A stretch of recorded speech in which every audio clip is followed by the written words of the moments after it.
in Nigeria Ministry of Foreign Affairs, Geoffrey Onyema has mentioned that Nigeria will be evacuated from Ukraine on Wednesday, and he made this known during an appearance before Speaker Femi Babaganye during. I think that the government has concluded plans to airlift the first batch of Nigerians on Wednesday. The Speaker said the House of Representatives would give every needed support to the ministry to ensure successful evacuation of Nigerians stranded from Ukraine. Bajamila reiterated the position of the legislature when he invited the Minister of Foreign Affairs, Geoffrey Onyema, to his office in Abuja on Monday for a meeting on the plight of Nigerians caught in the conflict between Russia and Ukraine.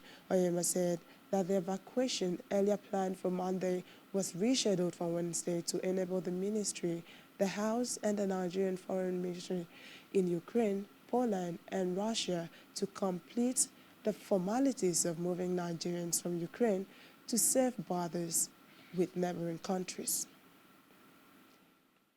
You might want to take a look at this.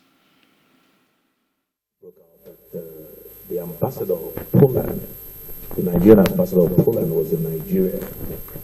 I'm not sure what he was doing in Nigeria. I think that was the wrong locus for him to be here. But hopefully, I think on Monday he has since gone back. He should have been at station. But all these little things, I think we need to look at how to address the situation.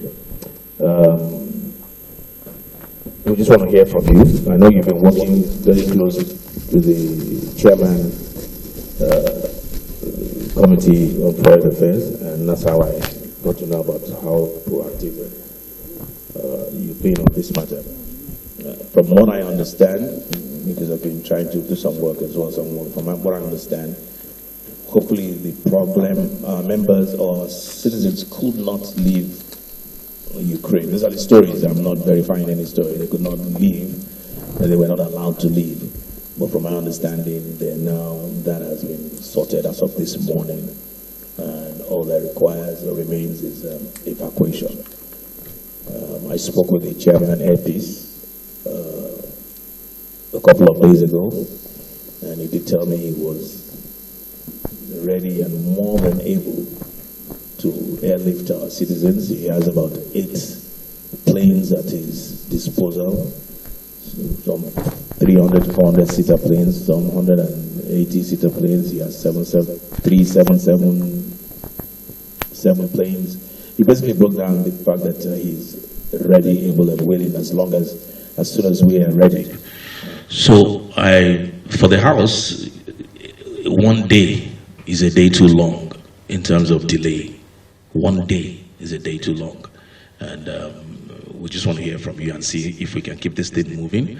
The leader of the House here was charged, together with the chairman of Foreign Affairs, to also follow up, and if need be, get on the plane and just to basically supervise and make sure that our members, our citizens, who we represent, irrespective of what anybody says out there, who we represent, who are calling us morning, afternoon, night, calling, just to give them some kind of moral booster.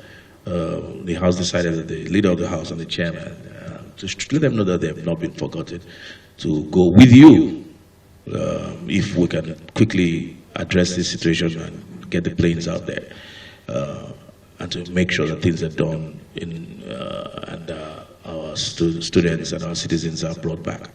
They're still here, because even at the time when the House made that resolution, it was shortly after that we found out that the Ukraine airports had been closed. But I believe the border states, Poland and the rest of them, their borders are open. Visas have been obtained, from what I hear. Or they've been given automatic visas, from what I hear. But you can clarify these things, because you are more hands-on. You are more hands-on than we are.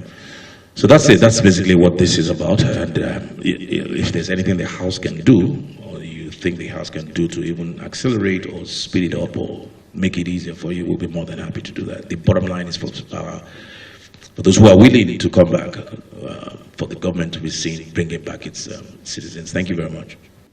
Thank you very much, Your Excellency, and all the honorable chairs and members and countries did not believe that the Russians would invade. The Americans made it clear. President Biden, from day one, was saying that not only are they going to invade, it's a question of when. Then he said it's any moment now. President Putin was saying they're not going to invade. We were in touch with our ambassador there. I was on the phone with him almost every day. I said to him, should we start evacuating? He said, no, everything is perfectly calm. Life is going on as normal, and that there's no need to panic and start evacuating. Some days later, I would go back to him almost every day, and there was a BBC program where they interviewed Nigerian students. The students said that everything was normal in Kiev and other parts, that they don't even know that there's a problem. It's just like when they put on the TV, that they even know that there might be something in the offing. So that was the situation. And also, the Ukrainian government, did not want people to panic. They wanted to show that the situation was normal. They didn't want people to start leaving and so forth. Now, a lot of our Nigerians there are students. If they left, they would never be able to come back to carry on their studies. That would be clear. So they stayed. The missions, all the countries there used to meet regularly, the diplomats, sharing notes, and there was a consensus that they would just stay and be calm. Nobody thought that the Russians would be coming in. The Americans evacuated, the British evacuated, but almost nobody else did. Well, of course, the Russians moved in by surprise. So I was in touch with the ambassador. The first thing was to get in touch with all the Nigerians there, set up a hotline with the embassy at the center, and start directing. We were in touch with the Ukrainian authorities, and our hope was that we could go in immediately and start evacuating. But of course, the Russians attacked some airfields, and the airspace was closed. So that was not an option at all.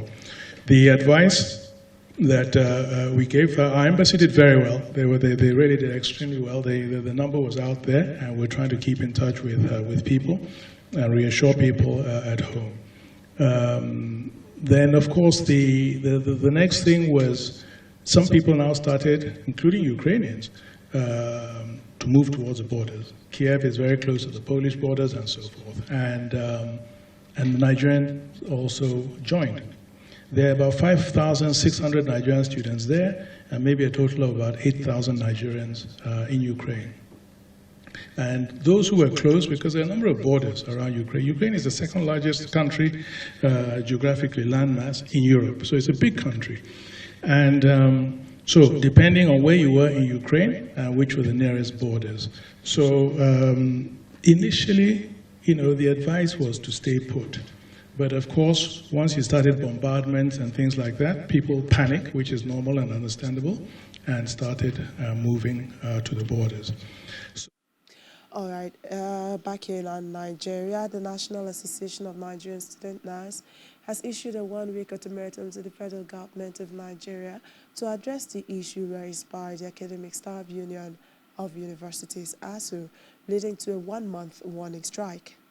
The students' body said the federal government has 1 week to resolve the crisis, or students would embark on a national mass action across the country. President of the Students' Association, Sunday Odayayo, stated this on Monday, that was yesterday, in Sokoto, shortly after signing the reviewed constitution of the Association of the Sokoto State Government House. The Nigerian students have concluded and given the mandate that if the federal government in ASU do not resolve their differences between today and Friday, this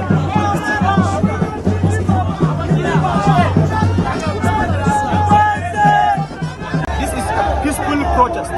You can see us, we are all students. We come in peace. We are calling on the federal government and the ASU to see on a negotiable table and have an end to this longer strike. This strike has been since 2009.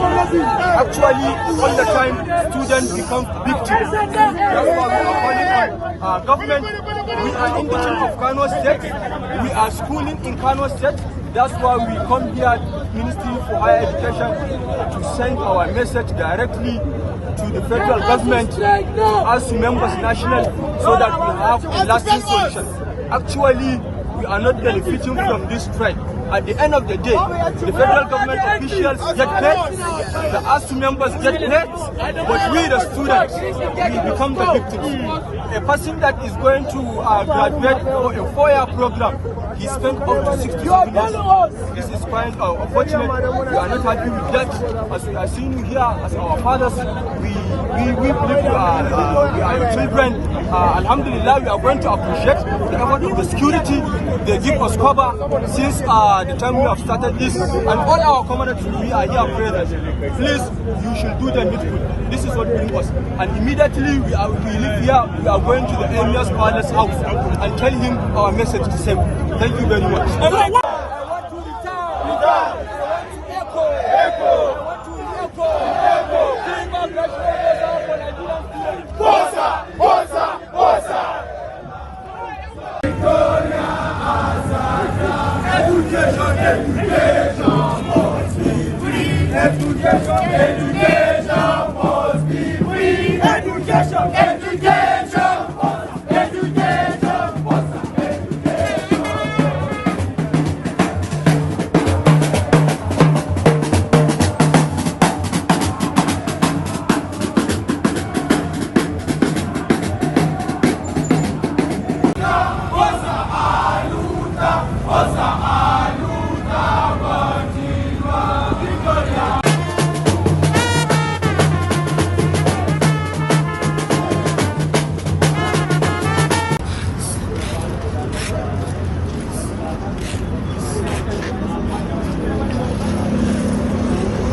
Nobody stops you from doing that, especially if school leaders are fully informed.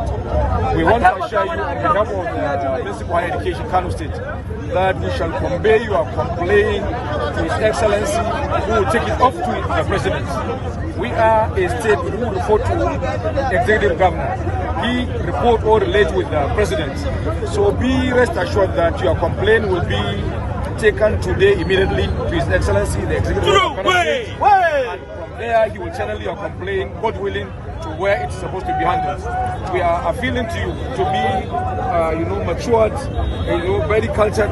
Kano is an exemplary state where whatever you are to do, you will do it in a matured way.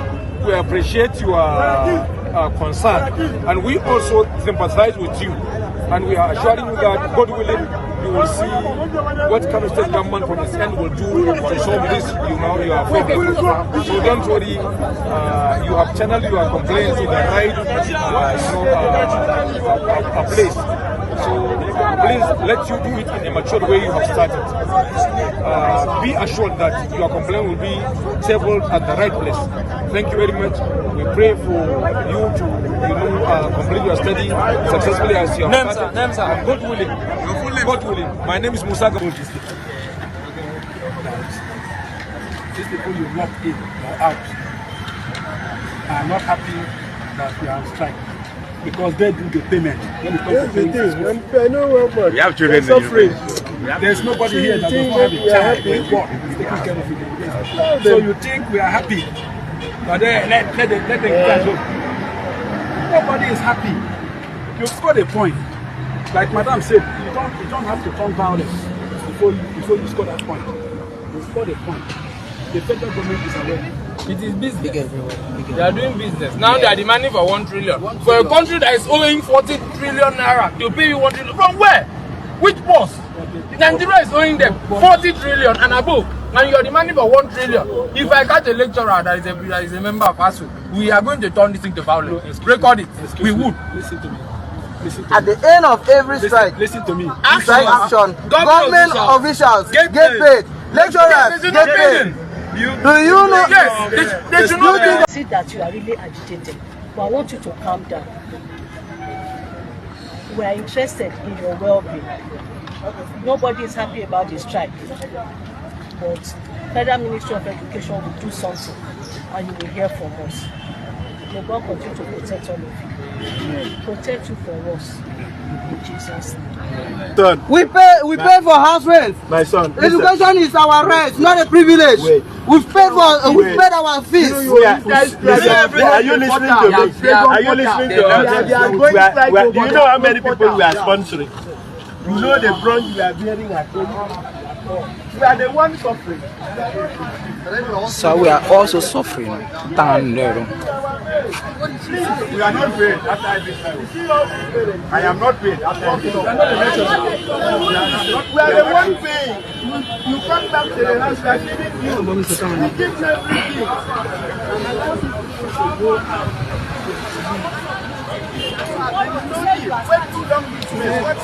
Where you gain? We are your parents. So what do you want us to do? What do you want us to do? That's it. When you don't say that, where is the federal government? Do you see them? No! Don't do that. We are the one paying. Don't do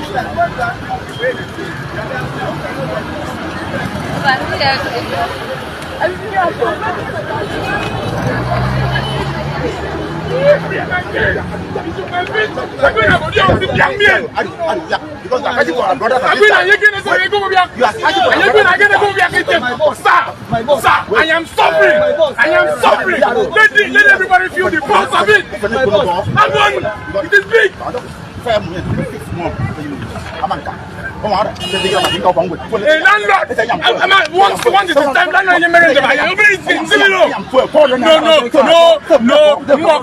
Allow me to agitate. Let nobody. What you are doing? Please. My children. This is the yes, if you are paying, you understand the pain. Addressing the security men who tried to stop him from agitating. You should understand the pains and the pulse.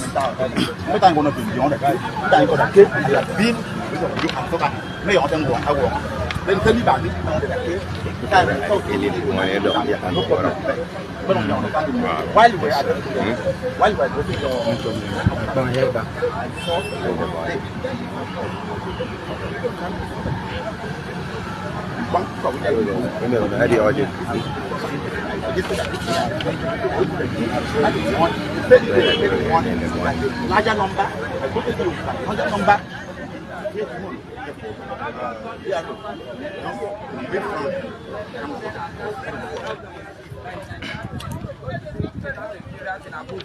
The national president of NANS is also there with most of the NANS executives protesting, peaceful protest against the incessant ASU strike. Well, this is the first time in the history of this country, I stand to be corrected, that Nigerian students have reacted against the incessant strike actions embarked upon by Academic Staff Union of Nigeria, ASU. And of course, the students are saying enough is enough. They are tired of staying at home, and ASU gets paid at the end of the day. Of course, federal government staff gets paid, but who pays the students? One very valid point they have there is that there are edge discretions to virtually everything in this country.